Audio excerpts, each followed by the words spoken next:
Yo guys, what is happening? Carter here. Got a video for you. Of course, that's what this is. It's a video. What did you think you clicked on? Video about my new military. Now, this military has a story, and that story involves intrigue, deception, counterfeiting, all those fun things. I bought a fake counterfeit Spyderco Military off of eBay. Check that a number of videos back.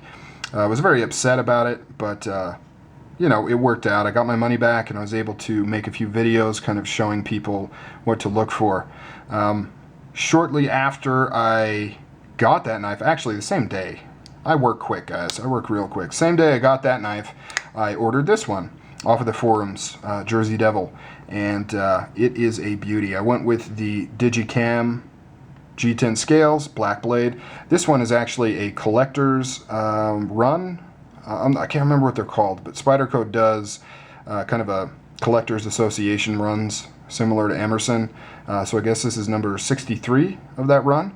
Brand new in box, got it for a great price. It is a beauty. Really happy to have it. So in this video, I am going to show off the glory that is the Spyderco Military. I did mention that I had one many moons ago. It was the titanium frame lock version, but I've never owned the regular liner lock version. Really liking liner locks lately, guys. Kind of getting sick of frame locks. I know I say that, and yet I keep buying frame locks, but that's just because all the coolest makers and designers are doing frame locks. But I really wish we'd see more liner locks because I think they're really cool. But anyways, so yeah, 4-inch blade on this baby. What a beast. Fits my hand perfectly. Love the way this thing feels in my hand. It's fantastic. I love it. It's a big knife. It's a long knife. Not particularly wide, but really long. So some of the things that I wanted to point out with this knife in terms of that fake one I got, just now that I've got a real one in my hands, a few things I wanted to point out. One is a pocket clip. In the fake one I mentioned how the pocket clip seemed like it was painted.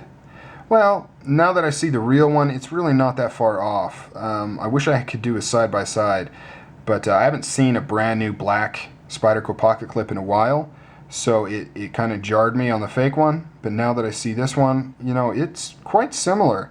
This kind of has a painted feel too. Now once this starts to actually wear in, you kind of get that cool bluing type look. I believe it's a PVD coated clip, but don't quote me on that. And then it kind of really looks nice and takes on its own characteristics. But out of the box, it's quite similar to the fake. Now the G10, this is the G10 I'm talking about. This is that grip, that brand new, out of the box Spyderco grip. Even my Paramilitary 2 that has been carried, used, you could even possibly say abused, still had more G10 grip than that fake one that I got out of the box. Another thing that people mentioned was the beveling around the side. You can see how it's just slightly beveled around the edges here, whereas on the fake one it was heavily beveled. A lot of people pointed that out. I wish I could have compared it to my Para so that we could have looked side by side, but like an idiot I forgot that I had it, so that was dumb. The biggest thing that I pointed out as far as finding the fakes is the non-blasted liner lock. You can see how this one's blasted right there. Another one is the tang cutout. See how that's slightly radiused? And I mean the lock face right there. Real ones, real Spyderco militaries use a slightly radiused lock face. The fake one used a perfectly straight lock face. This lockup's a little bit later too. So, funnily, I always want to say that, humorously enough, I actually kind of like the fake ones lockup better. I generally like the straight cut tangs than the radiused ones. But this one is perfectly fine and it's going to suit my needs 100%, especially since it's steel and not titanium. So really wearing should not be much of an issue. If you look at the grind, oh my gosh, look at that, it's straight. It's almost like Spyderco knows how to grind their own knives.